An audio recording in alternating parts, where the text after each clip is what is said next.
Hello student, स्वागत है आपका यूपीएससी विद डीएस में, जिसमें हम पढ़ रहे हैं विजन आईएएस का पीटी 365।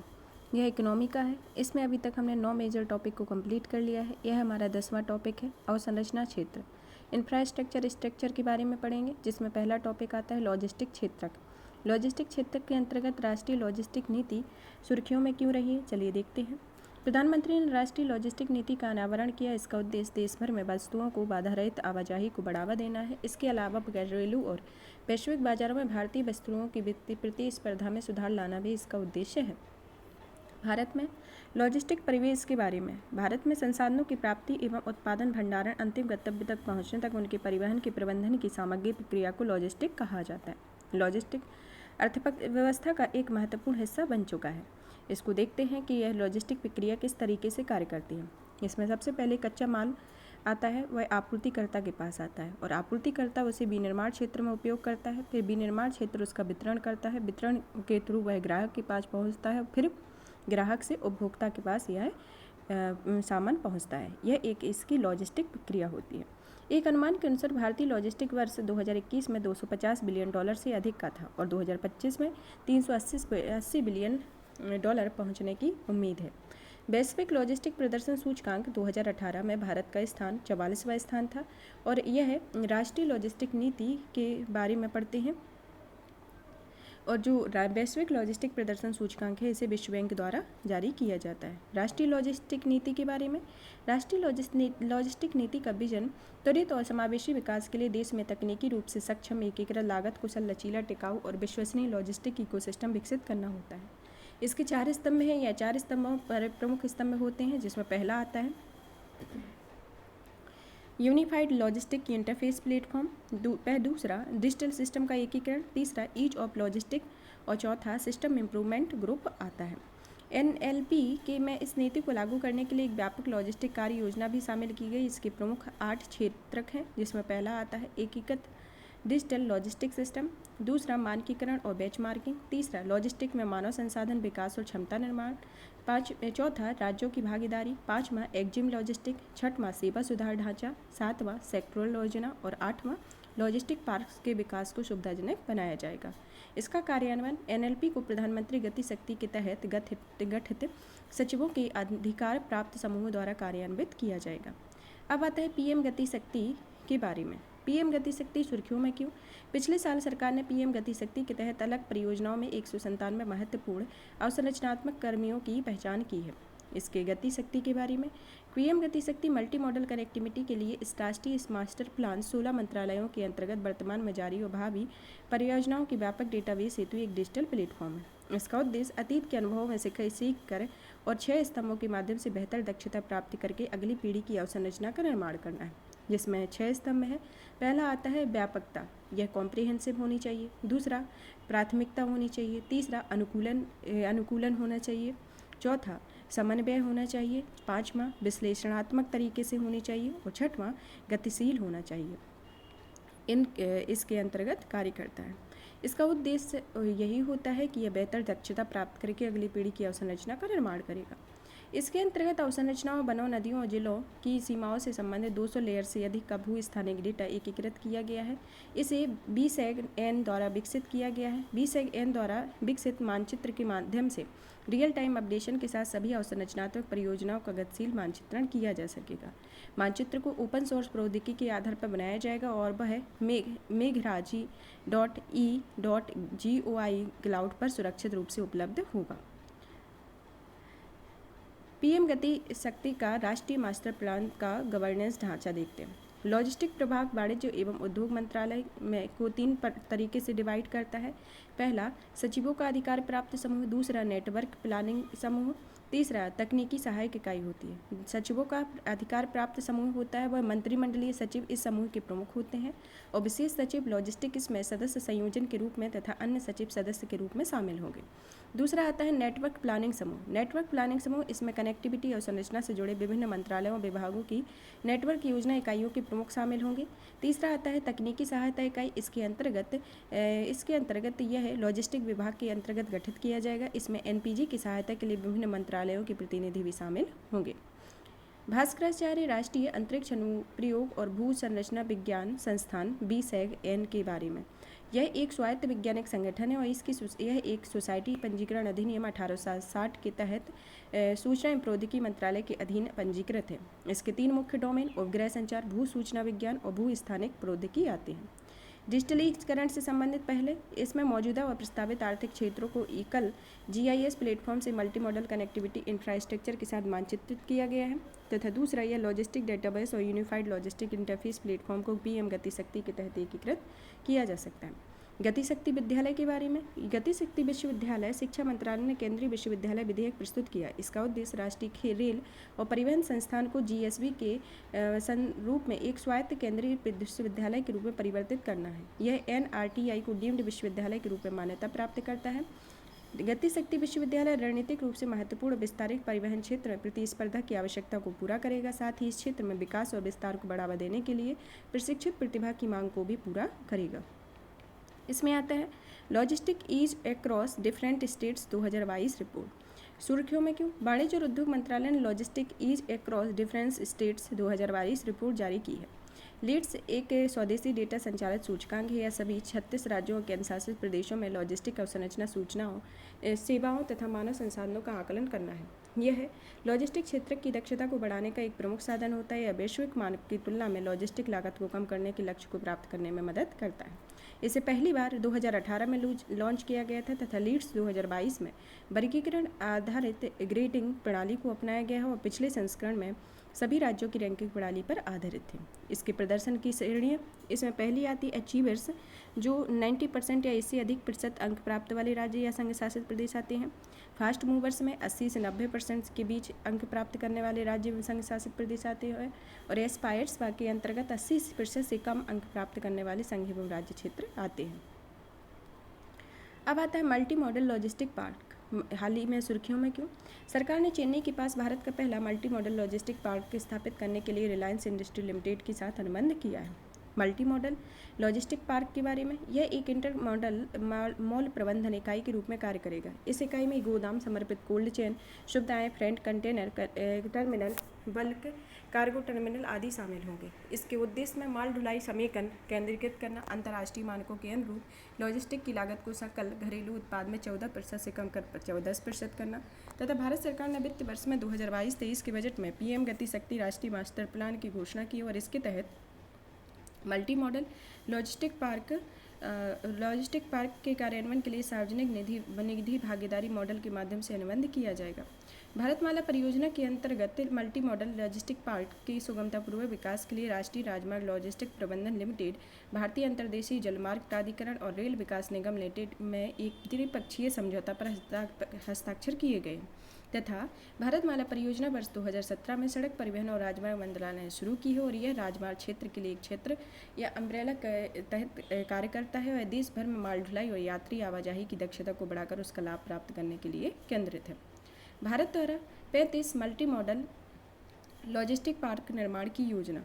आर्थिक मामलों की मंत्रिमंडलीय समिति ने सड़क परिवहन और राजमार्ग मंत्रालय को देश भर में 35 मल्टी मॉडल लॉजिस्टिक पार्क विकसित करने का आदेश दिया है। यह राष्ट्रीय राजमार्ग लॉजिस्टिक प्रबंधन लिमिटेड के द्वारा एक नोडल एजेंसी के रूप में नियुक्त किया गया है तथा यह नोडल एजेंसी भारतीय राष्ट्रीय राजमार्ग प्राधिकरण के पूर्ण स्वामित्व में संचालित एक विशेष प्रयोजन निकाय है तथा यह सार्वजनिक निजी भागीदारी के तहत डिजाइन, निर्माण, वित्त संचालन, हस्तांतरण मोड पर विकसित किया जाएगा और इस पहल का उद्देश्य हब एंड स्पोक मॉडल के अनुरूप मल्टी मॉडल लॉजिस्टिक पार्क विकसित करना है।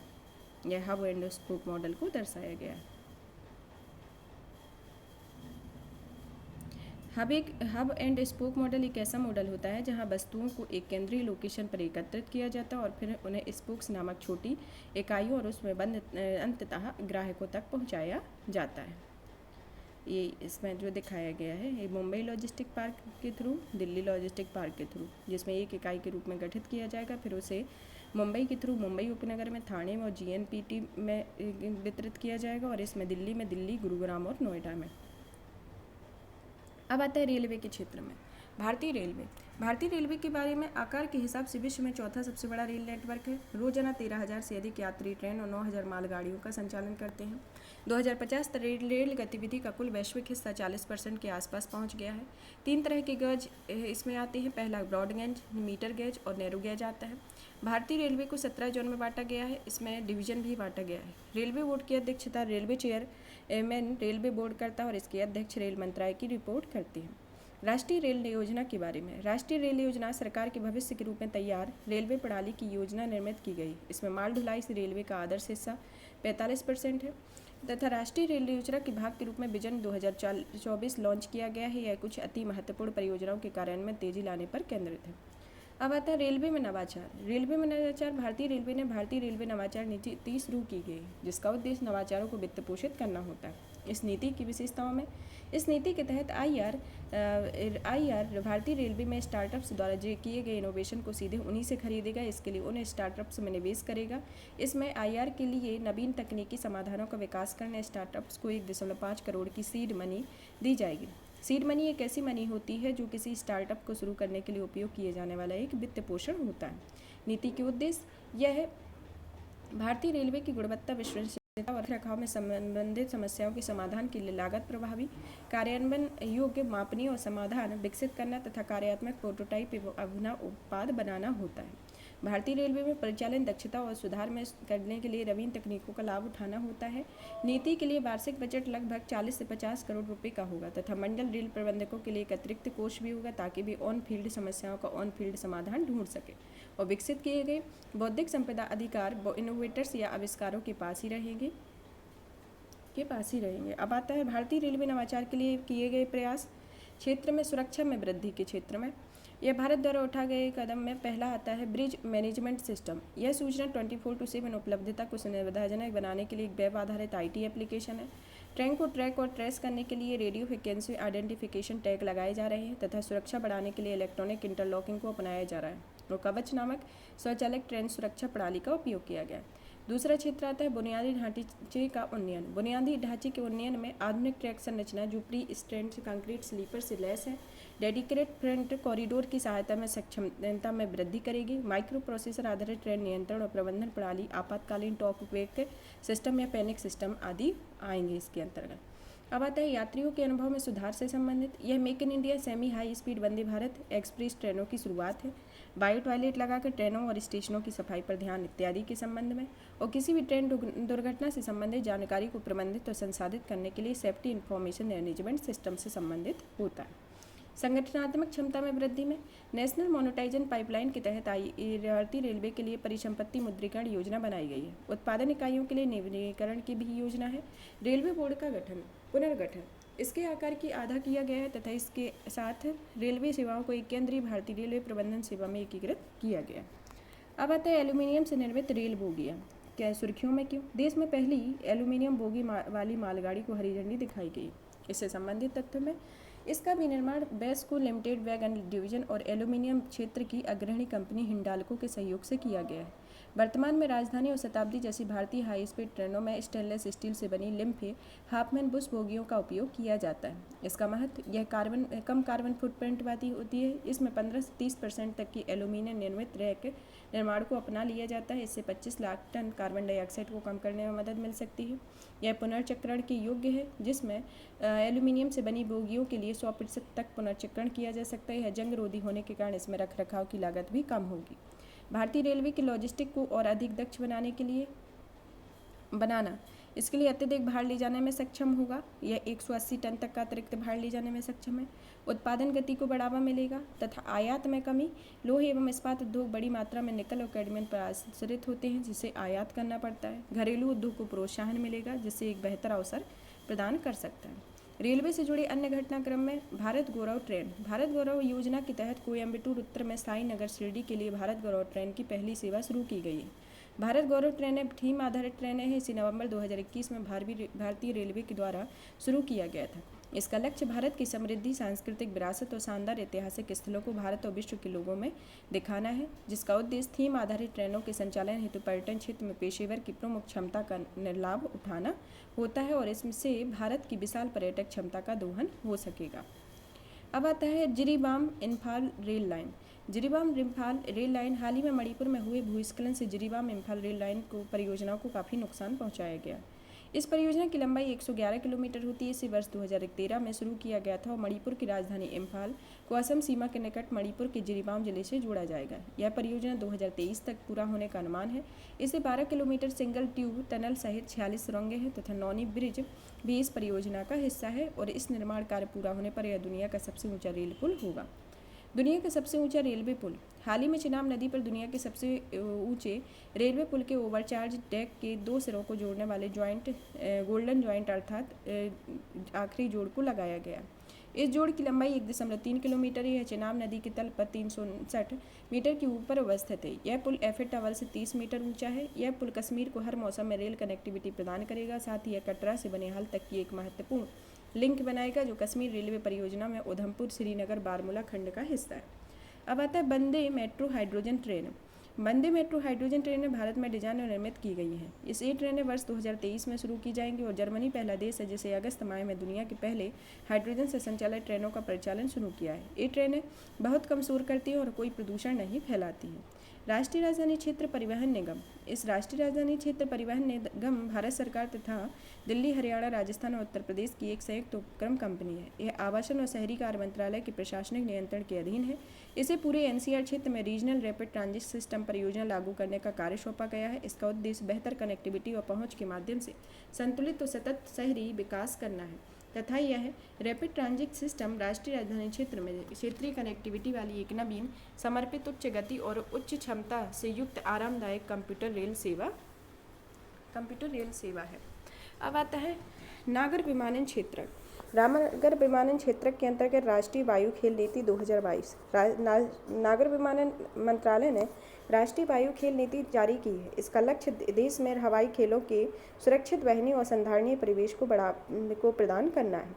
इस नीति का उद्देश्य हवाई खेलों में अवसंरचना, उपकरण, संचालन, रखरखाव और प्रशिक्षण सहित सुरक्षा के लिए बेहतर अंतर्राष्ट्रीय प्रथाओं को अपनाना है तथा वैश्विक हवाई खेल आयोजनों में भारतीय खेलवे की भागीदारी और सफलता को बढ़ावा देना।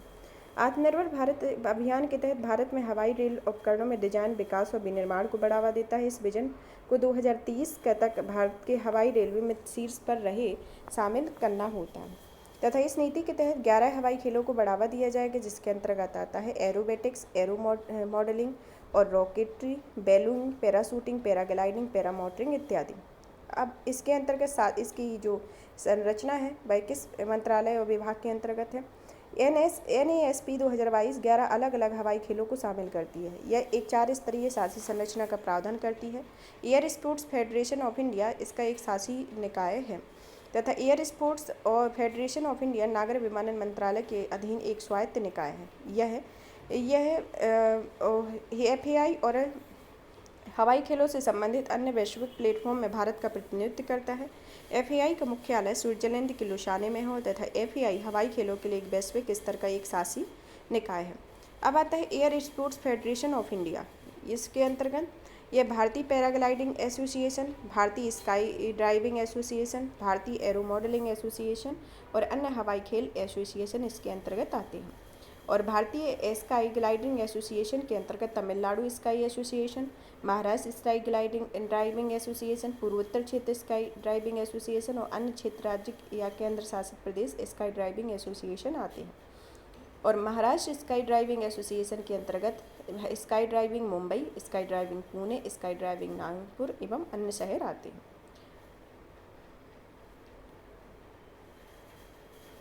नागर विमानन क्षेत्र से जुड़े अन्य घटनाक्रम। इसमें आता है विमानन सुरक्षा रैंकिंग।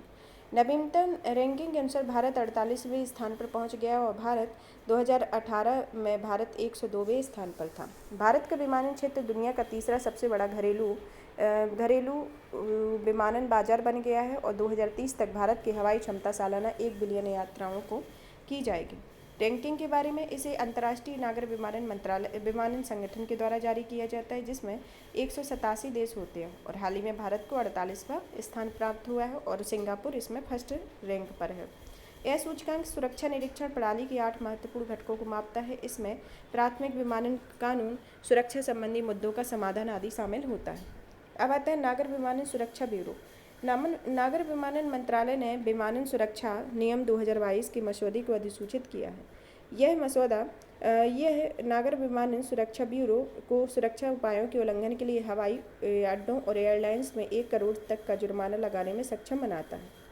नागर विमानन सुरक्षा ब्यूरो के बारे में इसे पांडे समिति की सिफारिश पर 1978 में नागर विमानन महानिदेशालय के एक प्रकोष्ठ के रूप में स्थापित किया गया था, जिसका मुख्यालय नई दिल्ली में है।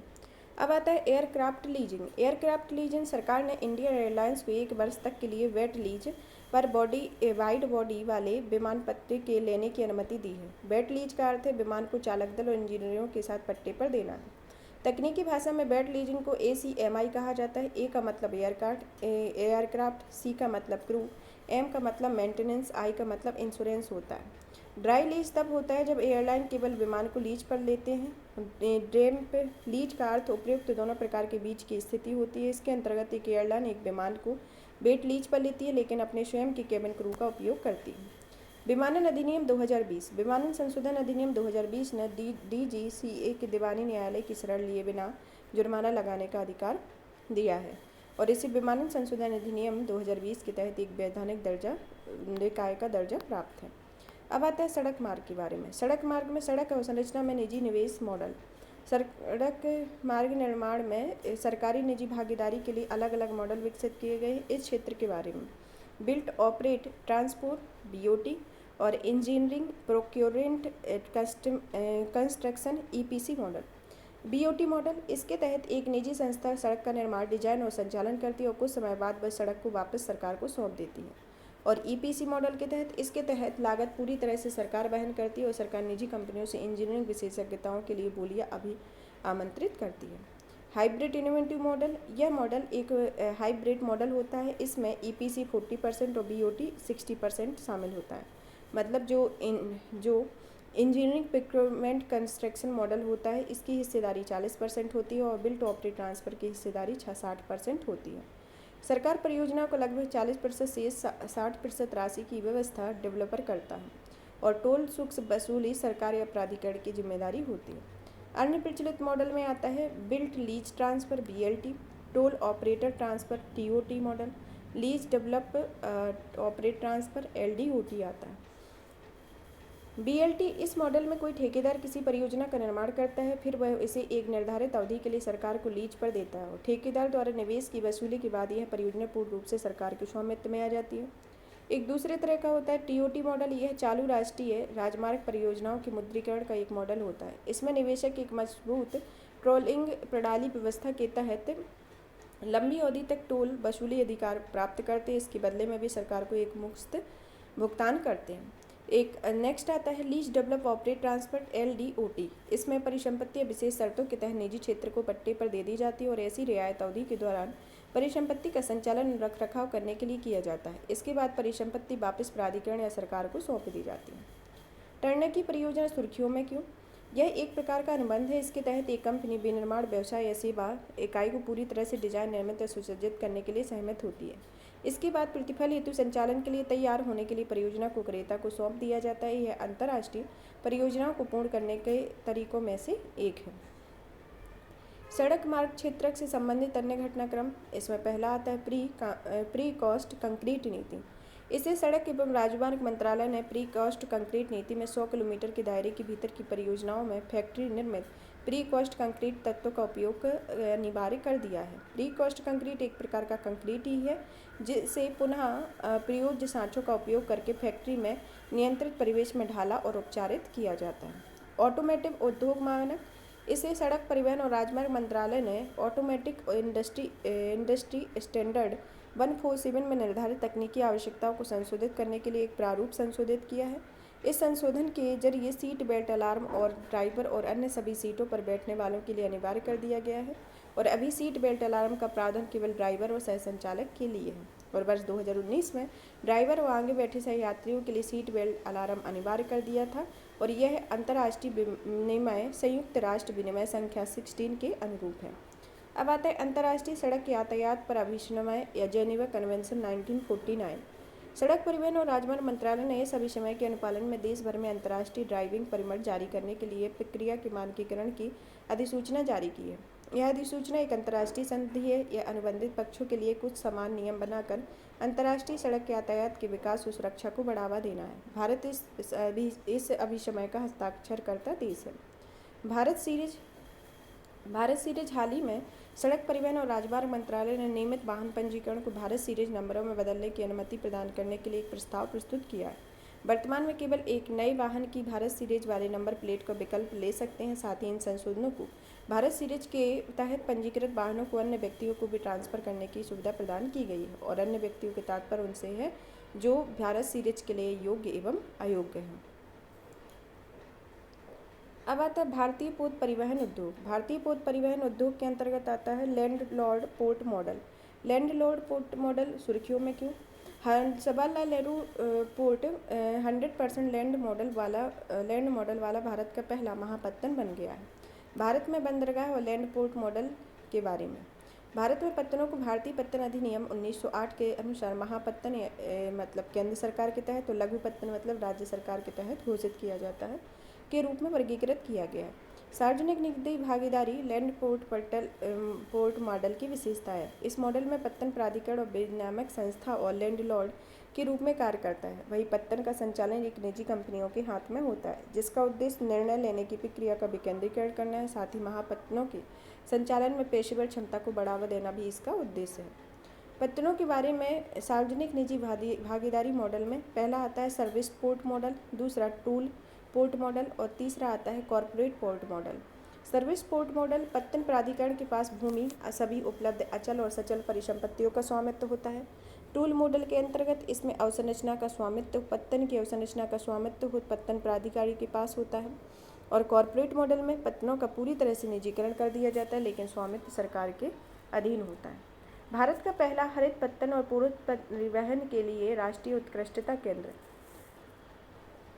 यह सुर्खियों में क्यों? इसको पत्तन पोत परिवहन जलमार्ग मंत्रालय ने शुरू किया है।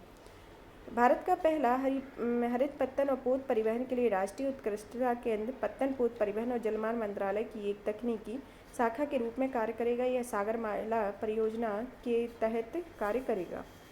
यह केंद्र में भारत में हरित पोत परिवहन के लिए विनियामक ढांचा और वैकल्पिक प्रौद्योगिकी अपनाने पर रोड मैप विकसित करता है। इसका उद्देश्य पोत क्षेत्र में कार्बन उदासीनता और चक्रीय अर्थव्यवस्था को बढ़ावा देना है।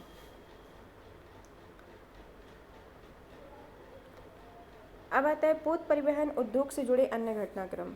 पहला आता है नेशनल टाइम रिलीज्ड स्टडी 2022।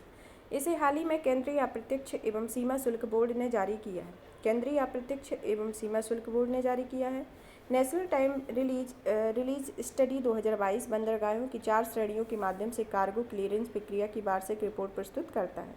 ये 4 श्रेणियां हैं: समुद्री बंदरगाह, अंतर्देशीय container depot, air cargo complex, एकीकृत चेक पोस्ट आता है। टाइम रिलीज स्टडी एक प्रदर्शन माप उपकरण है और इसके द्वारा अंतर्राष्ट्रीय व्यापार की कार्गो क्लियरेंस प्रक्रिया का आकलन करना और यह विश्व व्यापार संगठन के व्यापार सुविधा समझौते और विश्व सीमा शुल्क संगठन द्वारा अनुशंसित होता है।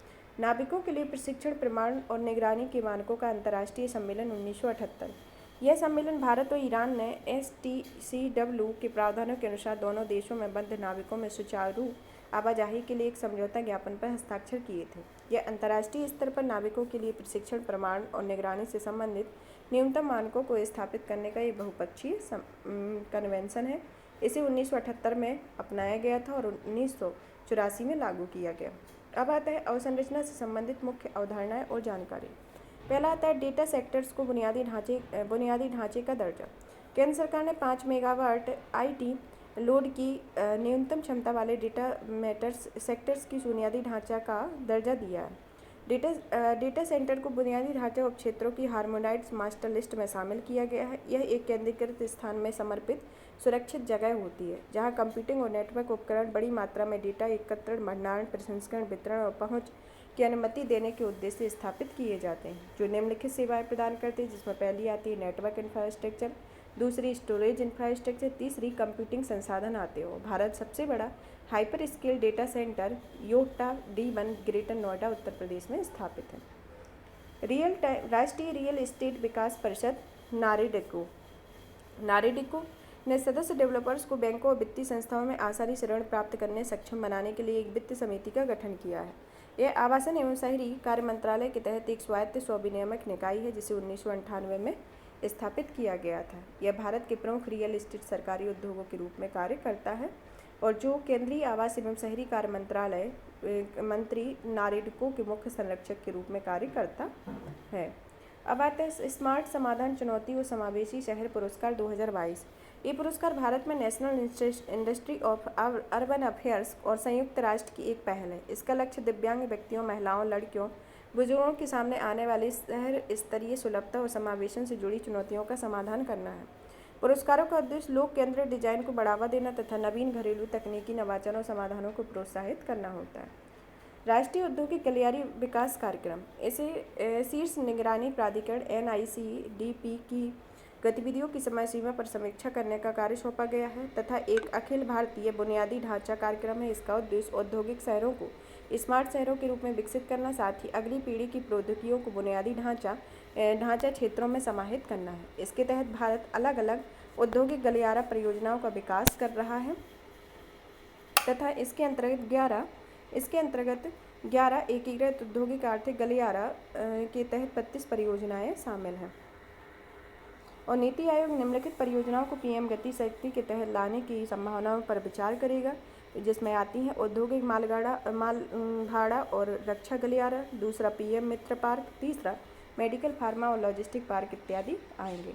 अब आता है राष्ट्रीय निवेश अवसंरचना कोर्स। राष्ट्रीय निवेश अवसंरचना कोर्स की गवर्निंग काउंसिल की 5वीं बैठक संपन्न हुई। गवर्निंग काउंसिल की अध्यक्षता वित्त मंत्री के द्वारा की जाती है। इसमें कॉरपोरेट्स, निवेश और निजी क्षेत्र के सदस्य शामिल होते हैं।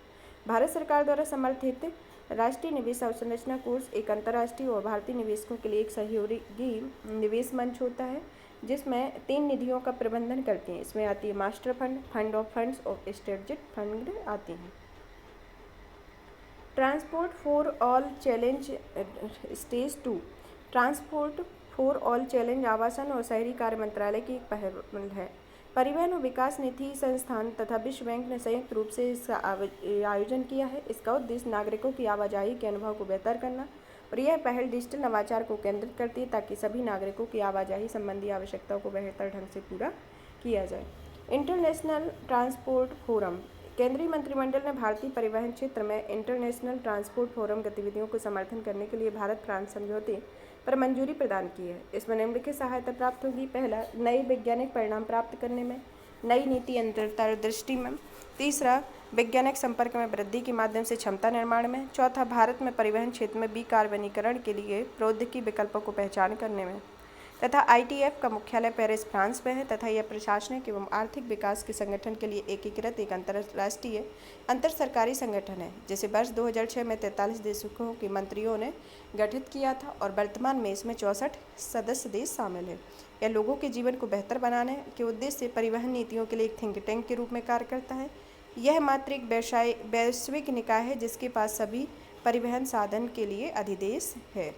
कौन सा है यह? International transport forum. यहाँ पर हमारा ये टॉपिक खत्म होता है अवसंरचना क्षेत्रक। अब आता है ऊर्जा क्षेत्रक जो इसका नेक्स्ट टॉपिक है।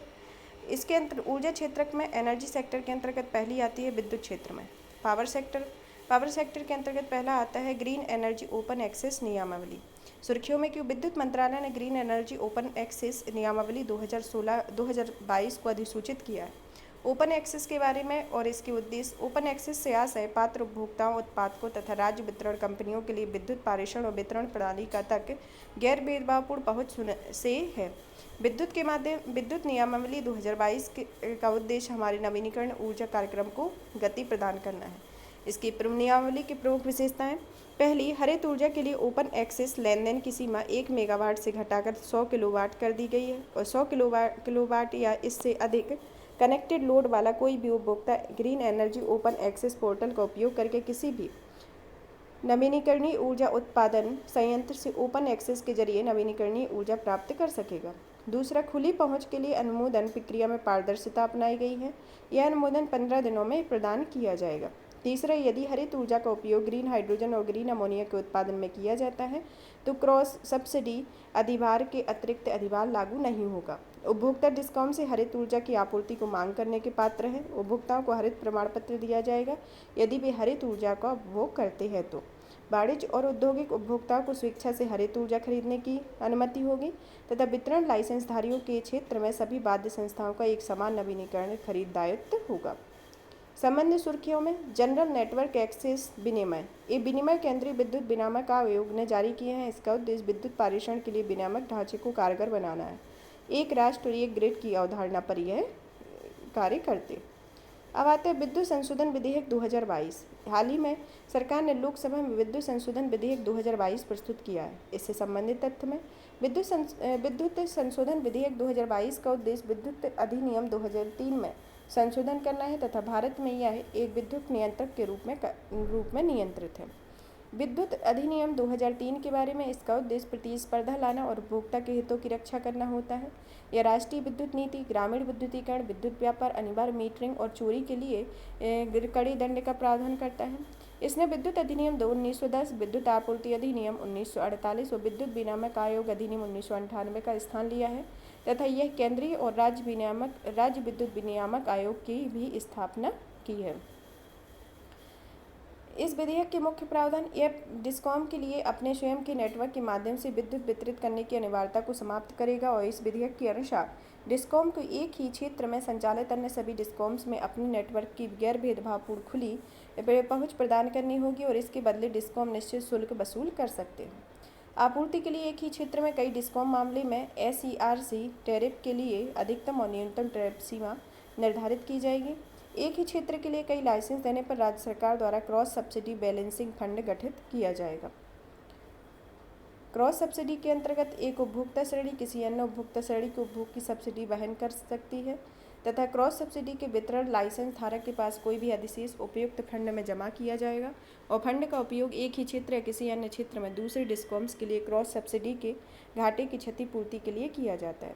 केंद्रीय विद्युत नियामक आयोग एक से अधिक राज्यों में विद्युत वितरण के लिए लाइसेंस देगा तथा केंद्र सरकार भुगतान सुरक्षा के संबंध में नियम निर्धारित कर सकती है तथा केंद्रीय विद्युत विनियामक आयोग और राज्य विद्युत विनियामक आयोग को अनुबंधों के अनुपालन से संबंधित विवादों पर निर्णय लेने का अधिकार है। विद्युत क्षेत्र से जुड़े घटनाक्रम। Power trading power system corporation ने 12 राज्यों की विद्युत वितरण कंपनियों को एक्सचेंजों में बिजली खरीदने बेचने रोक दिया गया है। इसके लिए पावर सिस्टम ऑपरेशन कॉरपोरेशन ने विद्युत नियम 2022 का उपयोग किया है। डिस्कॉम द्वारा देर से भुगतान विद्युत उत्पादक कंपनियों के लिए दुष्चक्र बन गया है और उनके संचालन को प्रभावित करता है, जो भुगतान विद्युत उत्पादक कंपनियों और बिजली उत्पादन जारी रखने के उधार के लिए मजबूर होना पड़ता है। अब आता है प्राप्ति। उत्पादकों की इनवॉइसिंग में पारदर्शिता लाने हेतु विद्युत खरीद में भुगतान पुष्टिकरण और विश्लेषण पोर्टल प्राप्ति पोर्टल को विद्युत मंत्रालय ने 2018 में लॉन्च किया था। इस पोर्टल का उद्देश्य उत्पादकों और विद्युत वितरण कंपनियों के बीच बिजली खरीदने और लेन देन में पारदर्शिता लाना है। बाजार आधारित किफायती प्रेषण तंत्र विद्युत मंत्रालय ने बाजार आधारित किफायती प्रेषण तंत्र के माध्यम से एक केंद्रीकृत विद्युत मॉडल की दिशा में बढ़ने का प्रस्ताव किया है। यह मॉडल विद्युत बाजार के संचालन से संबंधित सुधार है। यह सुधार केंद्रीय बाजार संचालक के माध्यम से संपूर्ण वार्षिक विद्युत उपभोग का प्रेषण करने के लिए किया जा रहा है। वर्तमान में भारत में विद्युत अधिनियम 2003 के तहत विकेंद्रीकृत विद्युत मॉडल का पालन किया जाता है। एक राष्ट्र एक ग्रिड एक फ्रीक्वेंसी एक दाम फ्रेमवर्क की दिशा में आगे बढ़ना है, इसका उद्देश्य है। अब आता है वर्ल्ड एनर्जी आउटलुक 2022। यह रिपोर्ट अंतर्राष्ट्रीय ऊर्जा एजेंसी के द्वारा प्रतिवर्ष जारी की जाती है। इस रिपोर्ट के मुख्य निष्कर्ष बिंदु भारत में ऊर्जा की मांग में विश्व की सर्वाधिक वृद्धि देखे जाने की संभावना है तथा भारत 2021 से 2030 तक की अवधि में ऊर्जा मांग में प्रतिवर्ष 3% की दर से बढ़ सकती है। नेक्स्ट पॉइंट आता है विद्युत की मांग में 7% की अधिक की वृद्धि नवीनीकरणीय ऊर्जा से पूरी की जाएगी और जिसकी 2030 तक कुल विद्युत उत्पादन में 35% हिस्सेदारी है। और कोयले के माध्यम से विद्युत उत्पादन 2030 के आसपास चरम पर होगा, जो 2021 में 240 गीगावाट से बढ़कर 2030 में 275 गीगावाट हो जाएगा। अब आता है national open access registry. National open access registry को हाल ही में लाइव किया गया है। यह एक केंद्रीय ऑनलाइन मंच होता है। यह भारत में अंतर्राष्ट्रीय पारेषण प्रणाली के लिए अल्पकालिक खुली पहुंच की व्यवस्था को बनाए रखता है। राष्ट्रीय भार प्रेषण केंद्र नेशनल ओपन एक्सेस रजिस्ट्री के कार्यान्वयन और संचालन के लिए एक नोडल एजेंसी है। हिंदुस्तान पावर एक्सचेंज ने परिचालन शुरू किया है। यह देश तीसरा पावर एक्सचेंज है। इंडियन एनर्जी एक्सचेंज और power exchange of India limited पहले से परिचालन में है। यह power trading corporation of India limited, Bombay stock exchange और आईसीआईसी बैंक द्वारा प्रवर्तित है। अब आता है कोयला, तेल, गैस और अन्य संसाधन। भारत में कोयला क्षेत्र के बारे में। भारत विश्व का 5वां सबसे बड़ा कोयला भंडार है तथा भारत में कुल संस्थापित विद्युत उत्पादन क्षमता में कोयला चालित विद्युत संयंत्रों की हिस्सेदारी लगभग 50% है। भारत कोयले का दूसरा सबसे बड़ा आयातक देश है, जिसमें मुख्य रूप से इंडोनेशिया, दक्षिण अफ्रीका और ऑस्ट्रेलिया है। कोयले का वर्गीकरण। कोयले के 3 तरीके के होते हैं। पहला आता है एंथ्रासाइट, बिटुमिनस, लिग्नाइट। एंथ्रासाइट में 80 से 95% कार्बन की मात्रा होती है, जो यह अल्प मात्रा में जम्मू कश्मीर में पाया जाता है। बिटुमिनस कोयला में 60 से 80% की प्रतिशत कार्बन की मात्रा होती है। यह कोयला मध्य पूर्वी भारत में पाया जाता है। लिग्नाइट, इसमें 40 से 55% कार्बन की मात्रा होती है। यह राजस्थान, लखीमपुर और तमिलनाडु में पाया जाता है। कोयला क्षेत्र से संबंधित हालिया घटनाक्रम एवं उपाय। इसमें पहला आता है कोयला खदानों के लिए बोली लगाए जाने की प्रक्रिया को अब अंतिम उपयोग कर किसी भी प्रकार का प्रतिबंध नहीं है। कोयले का मुक्त व्यापार है, क्योंकि उत्पादक कोयले को बिना किसी प्रतिबंध के उपयोग, बेच या निर्यात कर सकती है। तीसरा, कोयला गैसिफिकेशन के अंतर्गत मात्रा के लिए छूट है। चौथा, शीघ्र उत्पादन के मामले में आवंटन प्राप्त करने को खनन करने के लिए छूट। पाँचवा, राष्ट्रीय कोयला सूचकांक के अनुसार बाजार संचालित मूल्य। और छठवां, प्रतिवर्ष प्रति टन रुपये के स्थान पर आय में राजस्व साझाकरण मॉडल को अपनाया गया है। तथा सातवां, आंशिक रूप से खोजे गए कोयला ब्लॉक्स को बोली लगाए जाने की प्रक्रिया शामिल है। तथा आठवां, पूर्व अनुभव में मानदंड को हटाया दिया गया है। राष्ट्रीय कोयला सूचकांक, इसको जारीकर्ता कोयला मंत्रालय है तथा यह राष्ट्रीय कोयला मंत्रालय एक मूल्य सूचकांक है। यह किसी निश्चित आधार वर्ष के सापेक्ष किसी विशेष महीने में कोयले के मूल्य स्तर में बदलाव को दर्शाता है। इसका आधार वर्ष 2017 से 18 माना गया है। यह भारतीय बाजार में कच्चे कोयले के सभी प्रकार के लेन देन को शामिल करता है। इसमें अलग श्रेणियों में कुकिंग और गैर कुकिंग कोल शामिल होते हैं। इसके अंतर्गत धुला हुआ कोयला और कोयला उत्पाद शामिल नहीं है। अब आता है कोयला युक्त क्षेत्र अधिनियम। कोयला युक्त क्षेत्र अधिनियम सुर्खियों में क्यों? केंद्रीय मंत्रिमंडल ने कोयला युक्त क्षेत्र अधिनियम 1957 के तहत अधिग्रहित भूमि के उपयोग की नीति को मंजूरी दी है। यह नीति कोल बीरिंग एरियाज अधिनियम में किसी भी ऋणभार से मुक्त कोयला युक्त भूमि के अधिग्रहण का प्रावधान किया गया है। अधिग्रहण के बाद भूमि पर सरकार कंपनी का स्वामित्व बना रहेगा। यह नीति भूमि के निम्नलिखित शर्तों के तहत उपयोग के लिए रूपरेखा प्रदान करती है। यदि भूमि कोयला खनन गतिविधियों के लिए अब उपयुक्त नहीं है या आर्थिक रूप से व्यवहार्य नहीं है, ऐसी भूमि कोयले का खनन कर लिया गया है तथा इसे कोयला रहित कर दिया गया है और ऐसी भूमि को फिर से प्राप्त कर लिया गया है। सरकारी कोयला कंपनियों जैसे कोल इंडिया लिमिटेड, उसकी सहायक कंपनियों के पास कोल बीरिंग एरियाज अधिनियम के तहत अधिग्रहित इन जमीनों का स्वामित्व बना रहेगा। यह नीति केवल इस नीतियों के निर्धारित उद्देश्यों के लिए भूमि पट्टे उठाने की अनुमति देती है। अब आता है हाइड्रोजन अन्वेषण और लाइसेंसिंग नीति। सुर्खियों में क्यों? सरकार ने help 2016 hydrogen explorer and licensing policy help के तहत नवीनीतम नीलामी में अन्वेषण और विकास के लिए 42 हाइड्रोकार्बन ब्लॉक प्रस्तुत किए हैं। नवीनतम नीलामी के लिए तेल और गैस के 26 ब्लॉक और कोल बेड मीथेन की अन्वेषण के लिए 16 ब्लॉक से शामिल किए हैं। इससे संबंधित यह एक प्राकृतिक गैस का अपरंपरागत रूप होता है। यह कोयले के भंडार और कोयला संयंत्रों में पाया जाता है। आमतौर पर इसमें मुख्य रूप से मीथेन गैस होती है, जो ईथेन, कार्बन डाइऑक्साइड और जल की भी कुछ मात्रा इसमें पाई जाती है। हेल्प के बारे में, hydrocarbon explorer and licensing policy के बारे में, यह एक नई अन्वेषण लाइसेंसिंग नीति की जगह लेगी। यह एक लाइसेंस व्यवस्था है जो सभी प्रकार के हाइड्रोकार्बन के अन्वेषण और उत्पादन को शामिल किया जाता है। इसमें पारंपरिक तेल और gas, coal bed methane, shale oil, gas hydrates आदि शामिल होते हैं। इसके तहत खुला रकबा लाइसेंसिंग प्रणाली शुरू की गई है। यह निवेशकों को E&P डेटा का आकलन अपनी पसंद के ब्लॉक चुनने की अनुमति देता है। यह रॉयल्टी दरें कम रखी गई हैं तथा इसकी नीलामी वर्ष भर जारी रहेगी। संबंधित सुर्खियों में आता है विंध्य बेसिन का वाणिज्यीकरण। विंध्य बेसिन के वाणिज्यीकरण। Oil and natural gas corporation में विंध्य बेसिन का वाणिज्यीकरण करने की दिशा में आगे बढ़ रहा है। यह बेसिन भारत के मध्य भाग में प्रोटोजोइक कल्प की एक अंतर महाद्वीपीय बेसिन है, जो सोन नर्मदा भ्रंश घाटी, पश्चिम में ग्रेट बाउंड्री फॉल्ट और पूर्व में मुंगेर, सहरसा, कटक और उत्तर में बुंदेलखंड में सिर्फ एवं सिंधु गंगा के मैदान से घिरा हुआ है। यह भारत का 9वां और ओएनजीसी का 8वां हाइड्रोकार्बन उत्पादक बेसन है। अब आता है प्राकृतिक गैस पाइपलाइन प्रशुल्क प्राधिकरण और क्षमता विनिमय।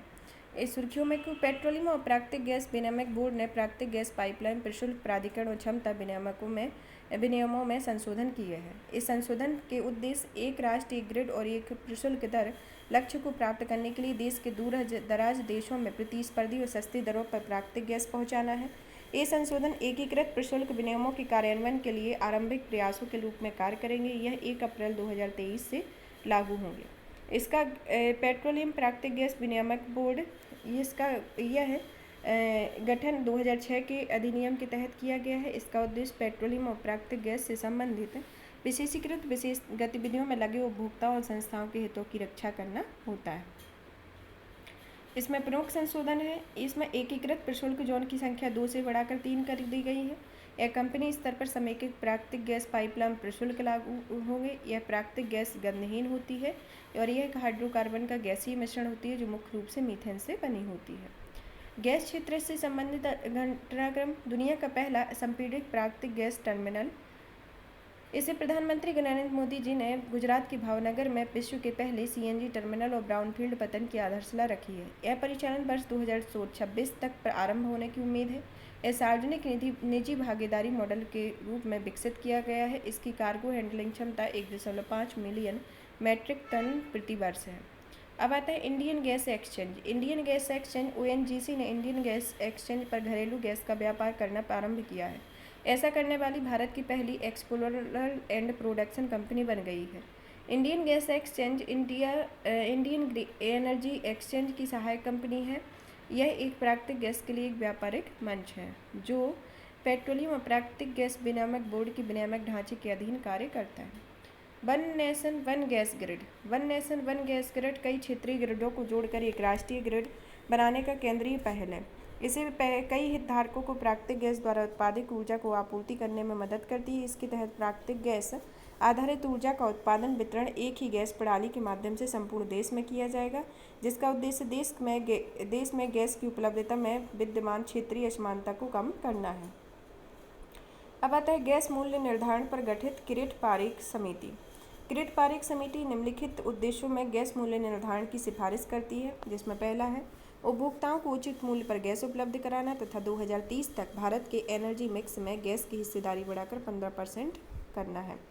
और वर्तमान में गैस मूल्य निर्धारण की कई प्रणालियां हैं, जिसमें प्रशासित मूल्य प्रणाली और गैर प्रशासित मूल्य प्रणाली इसके कुछ उदाहरण हैं। अब आता है गैस क्षेत्रक से जुड़े अन्य घटनाक्रम में अन्य आर्थिक क्षेत्रक में एक्सक्लूसिव इकोनॉमिक जोन।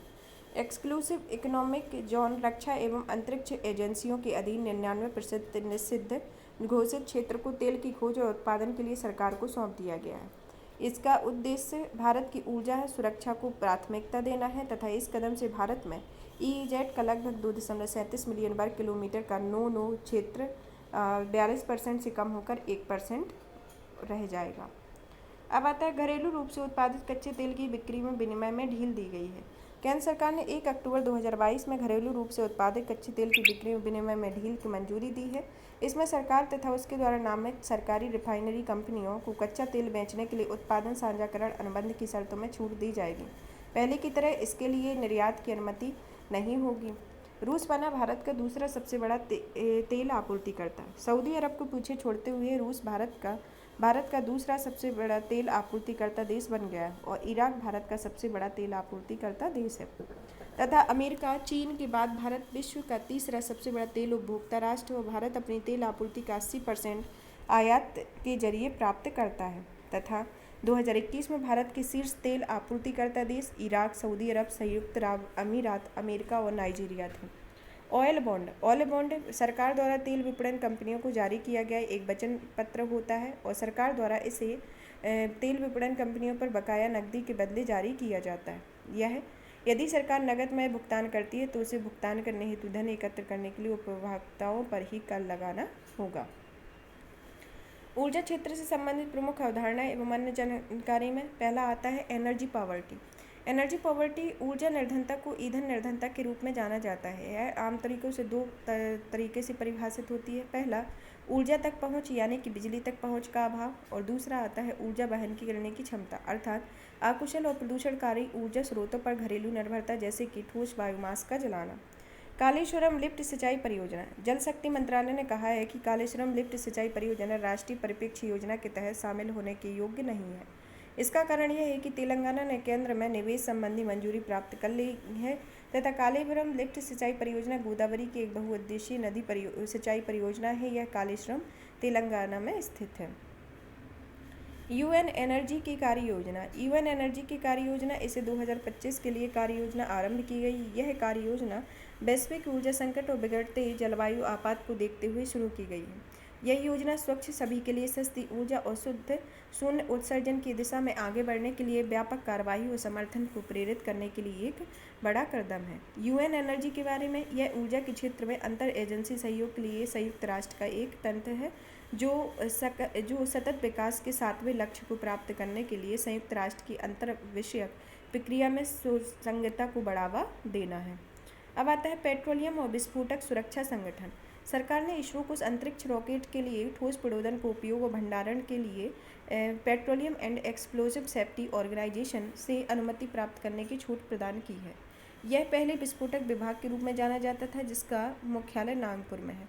यह एक नोडल एजेंसी के रूप में कार्य करता है और जिसे वाणिज्य और उद्योग मंत्रालय के उद्योग संवर्धन और आंतरिक व्यापार विभाग की एक शाखा है। BM seal 11 project. आर्थिक मामलों की मंत्रिमंडलीय समिति ने भारत पेट्रो रिसोर्सेज लिमिटेड द्वारा ब्राजील में BM सील 11 रियायती परियोजना के विकास के लिए अतिरिक्त निवेश को मंजूरी प्रदान की है। यह परियोजना भारत पेट्रोलियम कॉर्पोरेशन लिमिटेड की पूर्व स्वामित्व वाली सहायक कंपनी है। अब आता है पेट्रोलियम कोक या पेटकोक। पेट्रोलियम कोक या पेटकोक। भारत ने वर्ष 2022 में शुरुआत में वेनेजुएला में पेट्रोलियम कोक या पेटकोक का अपना पहला कार्गो प्राप्त किया था। पेट्रोल कोक एक कार्बन युक्त उत्पाद है। यह तेल शोधन प्रक्रिया से प्राप्त होता है। इसका ऊष्मीय मान कोयले की तुलना में अधिक होता है, लेकिन यह सल्फर डाइऑक्साइड और अन्य प्रदूषकों से अत्यधिक उत्सर्जन का कारण बनता है। और हाल ही में सुप्रीम कोर्ट ने राष्ट्रीय राजधानी क्षेत्र में पेट्रोलियम कोक और पेटकोक के उपयोग पर प्रतिबंध लगाया हुआ है। यहाँ पर हमारा ऊर्जा क्षेत्र का टॉपिक फिनिश होता है। अब आता है मिसलेनियस में अर्थशास्त्र के क्षेत्र में नोबेल प्राइज़ 2022। इस अर्थशास्त्र के क्षेत्र में सुर्खियों में क्यों? Royal Swedish academy of sciences ने बैंक और वित्तीय संकटों की शोध के लिए US के 3 अर्थशास्त्रियों को अर्थशास्त्र में शेवरिंग रिक्स बैंक पुरस्कार या नोबेल प्राइज़ प्रदान किया है। पुरस्कार विजेता और उनके शोधकार में 2022 में यह पुरस्कार संयुक्त राज्य अमेरिका के 3 अर्थशास्त्रियों को संयुक्त रूप से दिया गया, जिसमें आते हैं बेन एस बर्नार्के। यह अमेरिकी फेडरल रिजर्व के पूर्व अध्यक्ष रहे और वर्तमान में वाशिंगटन DC में ब्रोकिंस इंस्टीट्यूट से जुड़े हैं। दूसरे आते हैं Douglas W Diamond and Philip H Dybvig. Banking और वित्त विषयक के प्रोफेसर हैं। इनका कार्य अर्थव्यवस्था में बैंकों की भूमिका को समझने पर केंद्रित था और इनके कार्य को समाज के लिए अत्यधिक लाभकारी माना गया है। ऐसा इसलिए क्योंकि इनके विचारों ने गंभीर वित्तीय संकट और महंगे बेलआउट दोनों से बचने के लिए हमारी क्षमता में सुधार किया है। उपयुक्त विद्वानों ने अनुसंधान के बारे में बर्नार्के द्वारा किया गया शोध। बर्नार्के ने 1930 के दशक में महामंदी का विश्लेषण किया है। यह आधुनिक जगत को सबसे गंभीर आर्थिक संकट था तथा इसके अध्ययन में बैंक की विफलताओं में वित्तीय संकट को परिणाम के रूप में देखा जाता है। तथा 1983 में इन्होंने साबित किया था कि बैंक रन के कारण बैंक विफल हो गए हैं। बैंक रन मतलब बैंक के अस्तित्व के बारे में संशय की स्थिति में जमाकर्ता बैंक में जमा अपनी धनराशि निकालने लगते हैं तो इस स्थिति को बैंक रन कहा जाता है। जमाकर्ता बैंक में जमा अपनी धनराशि निकालने लगते हैं तो इस स्थिति को बैंक रन कहते हैं। दूसरे शब्दों में बैंक रन तब घटित होता है जब बैंक या अन्य वित्तीय संस्थान के अधिकतर ग्राहक बैंक के दिवालिया होने की वजह से एक साथ अपनी जमा राशि निकाल लेते हैं। यदि एक साथ अत्यधिक लोग ऐसा करते हैं तो बैंक का रिजर्व सभी विड्रॉल को कवर नहीं कर सकता और इससे बैंक दिवालिया हो जाता है। और बैंक रन के कारण 1929 की मंदी 1930 तक एक पूर्ण वैश्विक संकट में बदल गई थी, क्योंकि आधे बैंक दिवालिया हो गए थे। इस स्थिति के कारण अपेक्षाकृत साधारण मंदी भी महामंदी में तब्दील हो जाती है। जब बैंक बर्बाद हुए तो उनमें उधार लेने वाले की मूल्यांकन जानकारी भी सुरक्षित नहीं रह पाई और इसे दोबारा शीघ्रता से प्राप्त नहीं किया जा सका। इस शोध का बचतकर्ता और निवेशकों के बीच द्वंद्व एक फंसा हुआ है, उसमें देखते हैं। अर्थव्यवस्था के सुगम परिचालन हेतु बचत का उपयोग निवेश में किया जाना चाहिए और हालांकि बचतकर्ता और निवेशकर्ताओं के बीच यहाँ एक संघर्ष बनी हुई है। इसमें ये दिखाया गया है कि बचतकर्ताओं को ज़रूरत और निवेशकर्ताओं की क्या ज़रूरत है। बचत करने वाले हमेशा यह चाहते हैं कि अप्रत्याशित ज़रूरतों को पूरा करने के लिए उनकी बचत के एक हिस्से तक उनकी सरल पहुंच हो। इसे नीड फॉर लिक्विडिटी भी कहा जाता है। और निवेशक चाहते हैं कि निवेशक या उधार लेने वाले जैसे व्यवसायी या घर खरीदने के इच्छुक लोगों को लंबे समय तक धन चाहिए होता है। अगर थोड़े समय के बाद ही दिए गए धन की वसूली की जाने लगेगी तो वे अपना काम नहीं कर पाएंगे। अपने सिद्धांत में डायमंड और डाइविक्स बताते हैं कि बैंक इन समस्याओं को बेहतर समाधान कैसे प्रदान करते हैं। बैंक मध्यस्थों के रूप में बचतकर्ताओं से जमा राशि स्वीकार करते हैं और जमाकर्ता बैंक से अपनी जमा राशि को जब चाहे तब निकाल सकते हैं। साथ ही बैंक ऋण लेने वाले दीर्घकालीन ऋण भी प्राप्त कर सकते हैं। हालांकि यह भी पता चला है कि कैसे उपयुक्त दो गतिविधियां मिलकर बैंकों को उनके दिवालिया होने से जुड़ी अफवाहों के प्रति संवेदनशील बताती हैं तथा यह बड़ी संख्या में बचतकर्ता को एक साथ बैंक से अपना पैसा निकालने लगते हैं और अफवाह वास्तविक रूप से धारण किए कर सकती है और इस प्रकार हुए बैंक रन से बैंक बर्बाद हो जाते हैं तथा सरकारी जमा राशि के प्रति बीमा प्रदान करके बैंकों के लिए अंतिम उपाय के रूप में ऋणदाता की भूमिका निभाकर इस घातक स्थिति को रोक सकती है। और समाज में बैंकों की भूमिका, डायमंड ने बताया है कि बैंक सामाजिक रूप से महत्वपूर्ण अन्य कार्य करते हैं तथा कई बचतकर्ताओं और उधारकर्ताओं के बीच मध्यवर्ती के रूप में बैंक उधारकर्ता की साख आकलन करता है और यह सुनिश्चित करता है कि ऋण का उपयोग अच्छे निवेश के लिए किया जाए। इसमें इम्पोर्टेंट है कि इसे किसको प्रदान किया गया। या संयुक्त राज्य अमेरिका के 3 अर्थशास्त्री Ben S Bernanke, Douglas W Diamond और फिलिप एच डाइवगिंग को दिया गया। इनका कार्य क्षेत्र था अर्थव्यवस्था में बैंकों की भूमिका को समझने पर केंद्रित था, जो इनके कार्य को समाज के लिए अत्यधिक लाभकारी माना गया और इसलिए इनके विचारों में गंभीर वित्तीय संकट और महंगी बेलआउट दोनों से महामारी में बचने में हमारी क्षमता में सुधार किया गया है और बैंक और वित्तीय संकटों के शोध के संबंध में मैंने इसका दिया गया है। अब आता है मानक राष्ट्रीय कार्य योजना 2022। मानक राष्ट्रीय कार्य योजना भारतीय सुर्खियों में क्यों? भारतीय मानक ब्यूरो ने भारतीय मानक राष्ट्रीय कार्य योजना 2022 का मसौदा तैयार किया है। मानक राष्ट्रीय कार्य योजना ने कार्यवाहियों के एक सेट प्रस्ताव किया गया है। एक BIS के राष्ट्रीय मानक निकाय के रूप में सौंपे गए कार्यों करने में सक्षम बनाएंगी। साथ ही BIS की बाजार की जरूरतों के अनुसार मानकों को कुशल और समयबद्ध तरीके से तैयार करने में मदद करेंगे। यहाँ मानक प्रमाणीकरण से तात्पर्य यह है कि कोई उत्पाद या सेवा अपने डिजाइन और प्रोटोकॉल में निर्धारित गुणवत्ता की शर्तों को पूरा करता है। इस मसौदे के प्रमुख बिंदु, संयुक्त राष्ट्र सतत विकास लक्ष्य 2030 और पेरिस समझौते में भारत की प्रतिबद्धता के अनुरूप मानकों को विकसित करने या संशोधित करने पर विशेष ध्यान दिया जाएगा। अर्धचालकों जैसे प्रौद्योगिकियों, IT सेवाओं, मेटावर्स या सुरक्षा जैसी सूचना एवं संचार प्रौद्योगिकी तकनीकों को BIS के प्रमाणीकरण के दायरे में लाने का प्रस्ताव किया गया है। भारत में अलग अलग प्रमाण चिन्ह हैं, जिसमें पहला आता है ISI। ISI का उपयोग मानक औद्योगिक उत्पादों के लिए किया जाता है, जिसमें कुछ उत्पाद इलेक्ट्रॉनिक्स के लिए अनिवार्य हैं और वहीं कुछ उत्पाद स्वैच्छिक हैं जो BIS द्वारा प्रमाणित है। दूसरा आता है एग मार्क। एग मार्क कृषि उत्पादों के लिए है। इसे कृषि एवं किसान कल्याण मंत्रालय, विपणन और निरीक्षण निर्देशन मंत्रालय द्वारा जारी किया जाता है। Food product order mark FPO mark, इसे भारत में बेचे जाने वाले सभी प्रसंस्कृत फल उत्पादों आदि के लिए अनिवार्य है। यह खाद्य प्रसंस्करण उद्योग मंत्रालय जारी करता है। BIS हॉलमार्क, यह सोने एवं चांदी की बहुमूल्य धातुओं पर आभूषणों की बिक्री के लिए हॉलमार्किंग प्रणाली है। यह धातु की शुद्धता प्रमाणित करती है। अब आता है गैर प्रदूषणकारी वाहन मार्क। यह भारत में बेचे जाने वाले सभी नए मोटर वाहनों का अनिवार्य प्रमाणीकरण मार्क लगाना होता है। भारतीय जैविक प्रमाणीकरण, यह जैविक कृषि वाले खाद्य उत्पादों के लिए प्रमाणन चिन्ह होता है। इसे वाणिज्य और उद्योग मंत्रालय में कृषि प्रसंस्कृत खाद्य उत्पाद निर्यात विकास प्राधिकरण द्वारा मान्यता प्राप्त परीक्षण केंद्र द्वारा जारी किया जाता है।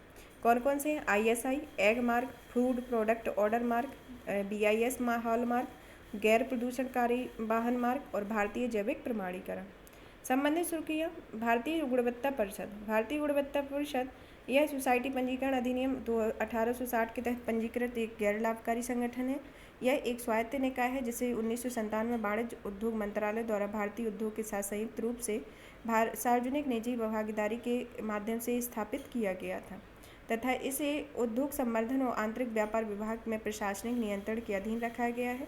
तथा भारतीय उद्योगों का प्रतिनिधित्व निम्नलिखित 3 उद्योग संघों ASSOCHAM, CII, confederation of Indian industry और फिक्की के द्वारा किया गया।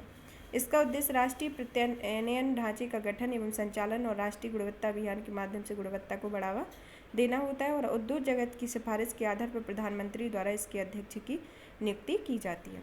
अब आता है कॉर्पोरेट सामाजिक उत्तरदायित्व। कॉर्पोरेट सामाजिक उत्तरदायित्व यह कंपनी संशोधन अधिनियम 2022 जारी किया है। इस नियमों में कंपनी अधिनियम 2013 के कंपनी नियम 2014 में संशोधन किए गए हैं।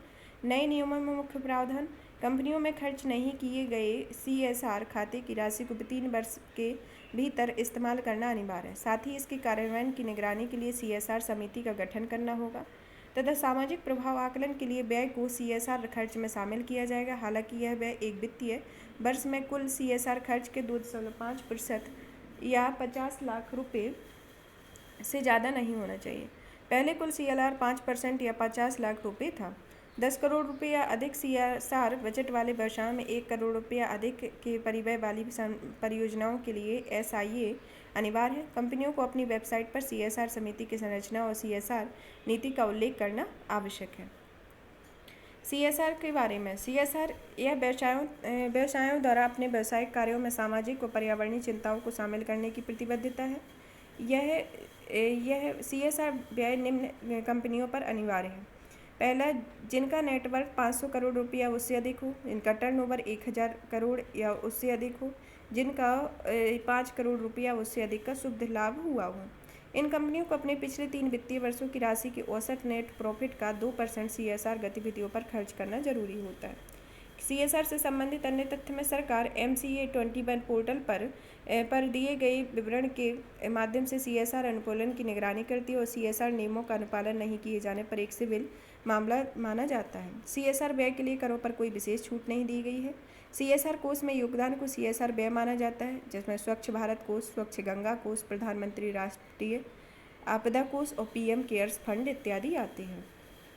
संबंधित सुर्खियाँ: पर्यावरण सामाजिक अभिशासन। इसे सेबी ने पर्यावरण सामाजिक अभिशासन से संबंधित मामलों को सलाहकार पैनल का गठन किया है।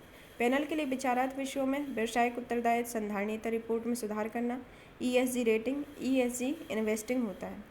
ESG मानदंड कंपनी के परिचालन के मानकों का एक समूह होता है जिसका उपयोग सामाजिक रूप से जागरूक निवेशक संभावित निवेशकों की जाँच करना होता है। पर्यावरणीय मानदंड: इसके तहत इस तथ्य पर विचार किया गया है कि कोई कंपनी प्रकृति के प्रबंधक के रूप में कैसा प्रदर्शन करती है। सामाजिक मानदंड: इस तथ्य की परीक्षण किया गया है कि कंपनी अपने परिचालन में कंपनियों के आपूर्तिकर्ताओं ग्राहकों का प्रबंधन कैसे करती है। और अभिशासन में इसके तहत किसी कंपनी के नेतृत्व, लेखा परीक्षा, आंतरिक नियंत्रण, शेयरधारकों के अधिकार आदि का परीक्षण करती है।